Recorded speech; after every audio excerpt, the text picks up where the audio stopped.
அனைவருக்கும் வணக்கம் நண்பர்களே. ராசி சக்கரத்தில் இரண்டாவதாக அமைந்திருக்கக்கூடிய ராசி இந்த ரிஷப ராசி. இந்த ரிஷப ராசி அன்பர்கள் பார்த்தீங்க அப்படின்னா கடவுள் நம்பிக்கை உள்ளவங்களாக இருப்பாங்க. பிடிவாத குணம் கொஞ்சம் இருக்கும். அதே மாதிரி மற்றவங்களுக்கு உதவக்கூடிய அந்த பரந்த குணம் அவங்களுக்கு நிறையவே இருக்கும். நம்மளாம் ஒரு கோயிலுக்கு போனோம் அப்படின்னா நம்ம போயிட்டு சாமிக்கு போட்டு வந்துடுவோம். அங்கே எதுவும் அதிகமாக கலந்துக்க மாட்டோம். இவங்க போய் ஏதாவது ஒரு ஹெல்ப்பு ஏதாவது ஒரு உதவி அவங்க செஞ்சுட்டு தான் வருவாங்க. அதே மாதிரி இவங்களுக்கு கொஞ்சம் நிம்மதியற்ற மனநிலை அடிக்கடி வருவதற்கான ஒரு சூழ்நிலை இருக்குது. ரிஷப ராசிக்காரங்களுக்கு பேச்சு திறன் அதிகமாக இருக்கும். அது மட்டும் இல்லாமல் எழுத்துத்துறையிலையும் அதிக ஆர்வம் கொண்டவர்களாக இந்த ரிஷபராசி அன்பர்கள் இருப்பாங்க.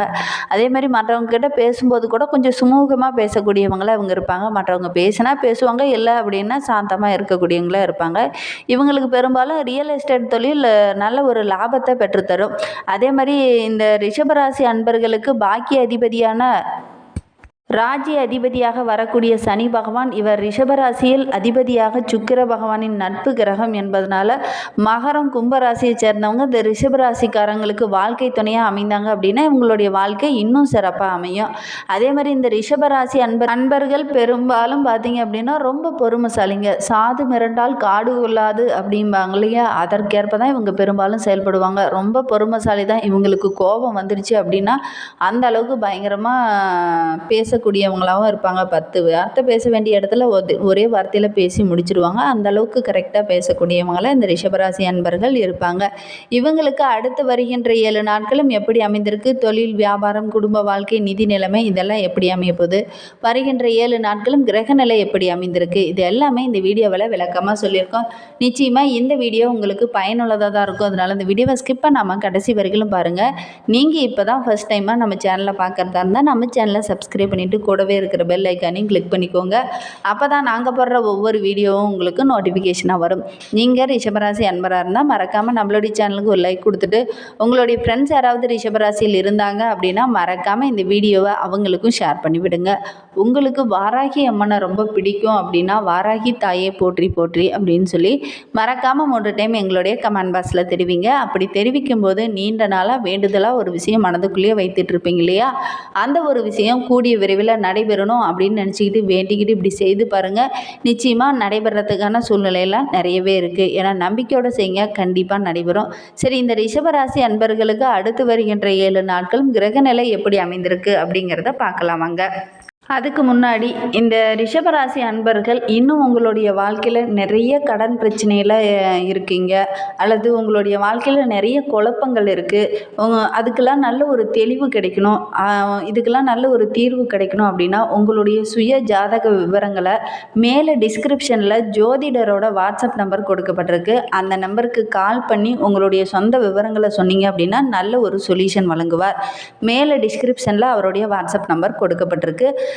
இந்த பிரச்சனைக்கெல்லாம் நல்ல ஒரு தீர்வும் அவர் சொல்லுவார். சரி, வாங்க நம்மளுடைய ரிஷபராசி அன்பர்களுக்கு அடுத்து வருகின்ற 7 நாட்களும் எப்படி அமைந்திருக்கு அப்படிங்கிறத பார்க்கலாம். இந்த நவம்பர் மாதம் 3வது வாரத்தில் திருக்கணித பஞ்சாங்கப்படி நம்மளுடைய ரிஷபராசி அன்பர்களுக்கு கிரகநிலை எப்படி அமைந்திருக்கு அப்படிங்கிறத பார்க்கலாம்.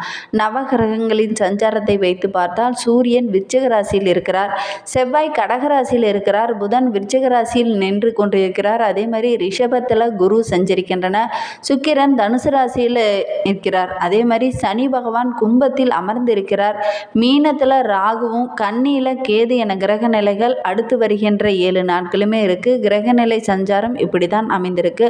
வேறு கிரகநிலை மாற்றம் எதுவுமே இல்லை. இதனால் நம்மளுடைய ரிஷபராசி அன்பர்களுக்கு எந்த மாதிரியான பலன்கள்லாம் கிடைக்க இருக்கு அப்படிங்கிறத பார்க்கலாமாங்க. இந்த ரிஷபராசி அன்பர்கள் சுக்கிரனை ராசி அதிபதியாக கொண்டதுனால கலைநயம் மிக்கவங்களாக இவங்க இருப்பாங்க. இவங்களுக்கு இந்த சூரியன் உங்கள் ராசிக்கு 7ஆம் இடத்துல இருக்கிறார். அடுத்து வருகின்ற 7 நாட்களும் ஒரு காரியத்தை நீங்கள் செய்து முடிக்க நினச்சிங்கன்னா அதே நேரத்தில் ஏகப்பட்ட இடையூறுகள் பிரச்சனைகள் வருவதற்கான ஒரு சூழ்நிலை இருக்குது. இருந்தாலும் அந்த செயலெல்லாம் அடுத்தவங்க மூலிமா செய்கிறத விட நீங்களே கஷ்டப்பட்டு அந்த பிரச்சனையெல்லாம் ஓரளவுக்கு சரி பண்ணுறது ரொம்பவும் நல்லது. அதே மாதிரி தொழில் துறையில் கொஞ்சம் ஏற்ற இறக்கம் இந்த வாரத்தில் இருக்கும். சந்திரனின் இடப்பெயர்ச்சி உங்களுக்கு நன்மை தருவதாக தான் அமையும். அதே டைமில் கொஞ்சம் தீமைகளும் கலந்த பலன் தான் இந்த வாரத்தில் கிடைக்கும். கண் காது போன்ற இடங்களில் ஏதாவது சின்ன சின்ன பிரச்சனைகள் வருவதற்கான ஒரு சூழ்நிலை இருக்குது. அதெல்லாம் வராமல் பார்த்துக்கிறது ரொம்பவும் நல்லது. வெளி வட்டாரத்தில்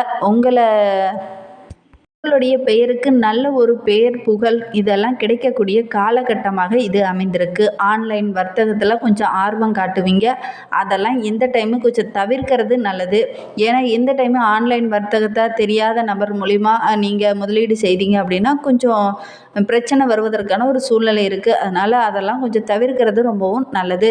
செவ்வாய் 3ஆம் இடத்துல அமர்ந்திருக்கிறார். மேல் அதிகாரிகிட்ட பேசும்போது கொஞ்சம் வார்த்தையில் நிதானத்தை கடைபிடிங்க. இந்த டைமு அவசரப்பட வேண்டாம். சம்பள உயர்வு இந்த மாதிரி எதுக்காக சின்ன சின்ன பிரச்சனைகள் வரும். அல்லது கொஞ்சம் அலைச்சல் வேலை பளு இதெல்லாம் கொஞ்சம் அதிகமாக இருக்கிறதுனால மேல் அதிகாரிகிட்ட சின்ன சின்ன வாதங்கள் வருவதற்கான ஒரு சூழ்நிலை இருக்குது. அதனால் மேல் அதிகாரிகிட்ட பேசும்போது மட்டும் கொஞ்சம் கவனமாக பேசுங்க. அதே மாதிரி உங்களுடைய தகப்பனுடைய உடல்நிலை ஏதாவது சின்ன சின்ன பாதிப்புகள் வருவதற்கான ஒரு சூழ்நிலை இருக்குது. அதனால் உங்களுடைய தந்தையாரோட உடல் நலத்தில் கொஞ்சம் கவனம் செலுத்துங்க. திடீர்னு ஏதாவது சின்ன சின்ன பிரச்சனைகள் வரும். அதே மாதிரி இந்த ரிஷபராசி அன்பர்கள் வண்டி வாகனத்தில் செல்லும்போது ரொம்ப மெதுவாக செல்லுங்க. சின்ன சின்ன ஏதாவது ஒரு காயங்களோ அல்லது ஏதாவது ஒரு பிரச்சனையோ வருவதற்கான ஒரு சூழ்நிலையெல்லாம் இருக்குது. கவனமாக இருங்க. வண்டி வாகனத்தில் செல்லும்போது ரொம்ப நிதானமாக போங்க. வெளியில் போகும்போது ஹெல்மெட் அணிஞ்சிட்டு போகிறது ரொம்பவும் நல்லது. புதன் 7ஆம் இடத்துல இருக்கிறார். நண்பர்கள் இந்த டைமு பார்த்திங்கன்னா உங்களுக்கு உறுதுணையாக இருப்பாங்க. அவங்களுடைய குணம் அறிந்து செயல்பட்டுக்கோங்க. அவங்க நல்லவளாக இருந்தாலும் சரி கெட்டவங்களாக இருந்தாலும் சரி அவங்களுடைய குணம் அறிந்து நீங்கள் நடந்து கொள்ளுங்க. இந்த டைம் அவங்கக்கிட்ட வீண் வாக்குவாதம் வேண்டாம். அதே மாதிரி எக்காரணத்தை கொண்டும் தீய பழக்கம் உள்ள நண்பர்கிட்ட பழகிறத கொஞ்சம் அவாய்ட் பண்ணிக்கோங்க. அதே மாதிரி அவங்கக்கிட்ட பழகினாலும் கூட அவங்கக்கிட்ட முடிந்த அளவுக்கு கொஞ்சம் அவங்கக்கிட்ட இருந்து நீங்கள் தள்ளியே இருக்கிறது ரொம்பவும் நல்லது. வெளியூர் பயணங்கள் உங்களுக்கு சிறப்பாக அமையறதுக்கு கொஞ்சம் நிதானத்தை கடைபிடிங்க. அதே மாதிரி வெளியூர் பயணம்லாம் செல்றதை கொஞ்சம் தவிர்க்கிறது கூட நல்லது. வண்டி வாகனங்கள் செல்லும்போது கொஞ்சம் நிதானத்தை கடைபிடிங்க. இந்த டைமு பிரச்சனைகள் வருவதற்கான ஒரு சூழ்நிலை இருக்குது. அதனால தான் வளைஞ்சு அதை சொல்லிக்கிட்டே இருக்கோம். குரு 1ஆம் இடத்துல இருக்கிறார். வியாபாரத்தில் புதிய எல்லையை இந்த டைமு நீங்கள் எட்டுவீங்க அப்படின்னே சொல்லலாம். வியாபாரத்துலலாம் நல்ல ஒரு லாபம் கிடைக்கும். எதிரிக்கிட்ட பேசும்போது கொஞ்சம் பணிந்து பேசுங்க. இந்த டைமு வீராப்பாக வேண்டாம். செல்வமும் செல்வாக்கும் உயரக்கூடிய ஒரு வாரமாக இந்த வாரம் இருந்தாலும் கொஞ்சம் நிதானத்தை கடைபிடிங்க. கணவன் மனைவியிடையே சின்ன சின்ன பிரச்சனைகளும் கலகலப்பும் ஏற்படுவதற்கான ஒரு சூழ்நிலை இருக்குது. இந்த டைமு ஒருவருக்கொருவர் மனம் விட்டு பேசுங்க. மனம் விட்டு பேசினீங்கன்னா அந்த பிரச்சனை கூட ஒரு நல்ல சாதகமான பலனை பெற்றுத்தரும். சுக்கிரன் 12ஆம் வீட்டில் இருக்கிறார். அதே மாதிரி உங்களுக்கு உதவிகரமாக பலர் இந்த டைமு இருப்பாங்க. உங்களுடைய நண்பர்கள் அல்லது உறவுகள் வகையில் கூட நிறைய பேர் உங்களுக்கு உறுதுணையாக இருப்பாங்க. இந்த டைமு நீங்கள் அவங்கக்கிட்ட கொஞ்சம் எதிராக பேசுவதற்கான ஒரு சூழ்நிலையெல்லாம் இருக்குது. கொஞ்சம் கவனமாக இருங்க. அதே மாதிரி கடவுள் பக்தி இந்த டைமு கொஞ்சம் அதிகமாகவே இருக்கும். உங்களுடைய குலதெய்வத்தை நீங்கள் வழிபட்டுக்கிட்டு வாங்க. அதே மாதிரி இந்த டைமில் பார்த்தீங்க அப்படின்னா வெளி வட்டார நட்புலாம் உங்களுக்கு சின்ன சின்ன பிரச்சனைகளை உண்டு பண்ணும். கொஞ்சம் கவனமாக இருக்கிறது ரொம்பவும் நல்லது. சனி பகவான் 10ஆம் இடத்துல இருக்கிறார். திடீர்னு வெளிநாடு பயணம்லாம் மேற்கொள்வதற்கான ஒரு சூழ்நிலை உங்களுக்கு அமையும். அந்த பயணங்கள் போது ரொம்ப கவனமாக இருக்கிறது நல்லது. ராகு 11ஆம் இடத்துல இருக்கிறார். உங்களுடைய குலதெய்வ வழிபாடு உங்களுக்கு நல்ல ஒரு வழியை தரும். அதனால் முடிந்த அளவுக்கு இந்த ரிஷபராசி அன்பர்கள் உங்களுடைய குலதெய்வத்தை தொடர்ந்து வழிபட்டுடுவாங்க. அதே மாதிரி வாரத்தில் ஒரு முறையாவது உங்களுடைய குலதெய்வ கோயிலுக்கு சென்று வழிபட்டுட்டு வர்றது, நல்லெண்ணெய் தீபம் ஏற்றி வழிபடுறது அல்லது வீட்லேயே கூட தினமுமே உங்களுடைய குலதெய்வ படம் இருந்தது அப்படின்னா அந்த படத்தை வைத்து வழிபடுறது இன்னும் சிறப்பான பலனை பெற்றுத்தரும். கேது 5ஆம் இடத்துல இருக்கிறார். பிள்ளைகளோட படிப்புக்காக கொஞ்சம் கடன் வாங்க வேண்டிய ஒரு சூழ்நிலை இந்த டைம் அமையும். அதே மாதிரி இந்த வாரத்தில் வரவை காட்டிலும் செலவுகள் கொஞ்சம் அதிகமாக இருக்கிறதுக்கான ஒரு சூழ்நிலை இருக்குது. அதனால் கொஞ்சம் செலவுகளில் சிக்கனம் காட்டுறது ரொம்பவும் நல்லது. கார்த்திகை 2, 3, 4 பாதங்களில் பிறந்தவருக்கு ஆத்மகாரகன் ராசியை பார்ப்பதனால செயலில் கொஞ்சம் வேகம் இருக்கும். ஒரு சிலருக்கெல்லாம் இடமாற்றம் பதவி உயர்வு இதெல்லாம் கொஞ்சம் கிடைக்கும். அரசியல்வாதிகளை பொறுத்த வரைக்கும் நல்ல ஒரு செல்வாக்கு இருக்கும். நண்பர்கள் உங்களுக்கு உறுதுணையாக இருப்பாங்க. தீயவர்களுடைய நட்பை இந்த டைம் விட்டுறது ரொம்பவும் நல்லது. ரோகிணி நட்சத்திரக்காரர்களுக்கு அடுத்து வருகின்ற 7 நாட்களும் யோகக்காரகன் உங்களுக்கு சாதகமாக இருக்கிறார். பொருளாதார நிலையும் நல்ல ஒரு முன்னேற்றத்தில் இருக்கும். தொழிலில் நல்ல ஒரு முன்னேற்றம் இருக்கும். வியாபாரத்துலேயும் நல்ல ஒரு லாபத்தை இந்த வாரத்தில் நீங்கள் எதிர்பார்க்கலாம். வர வேண்டிய பணம்லாம் கரெக்டான டைமில் வரும். தடைப்பட்ட வேலையை இந்த டைமு செய்து முடிச்சுட்டு நல்ல ஒரு பாராட்டு கிடைக்கும். வெளிநாட்டு முயற்சியெல்லாம் உங்களுக்கு வெற்றியாக அமையும். ஒரு சிலருக்கெல்லாம் புதிய சொத்து வாங்குவதற்கான யோகமெல்லாம் இருக்குது. மிருகசீரிடம் 1-2 பாதங்களில் பிறந்தவங்களுக்கு அடுத்து வருகின்ற 7 நாட்களும் செவ்வாயால் உங்களுடைய செயல்கள் எல்லாமே லாபகரமாக அமையும். முயற்சிகள் எல்லாமே வெற்றியாகும். அதே மாதிரி காவல்துறை, மருத்துவத்துறையெல்லாம் இருக்கிறவங்களுக்கு நல்ல ஒரு மதிப்பு கிடைக்கக்கூடிய ஒரு வாரமாக இந்த வாரம் அமைந்திருக்கு அப்படின்னே சொல்லலாம். இந்த வாரத்தை பொறுத்த வரைக்கும் வாழ்க்கை இன்னும் சிறப்பாக அமைய நீங்கள் தொடர்ந்து உங்களுடைய குலதெய்வத்தை வழிபட்டுட்டு வாங்க. உங்களுடைய வாழ்க்கை இன்னும் சிறப்பாக அமையும். இந்த மாதிரி பயனுள்ள தகவலை தொடர்ந்து கேட்க நம்ம சேனலை சப்ஸ்கிரைப் பண்ணிக்கோங்க. தேங்க்யூ.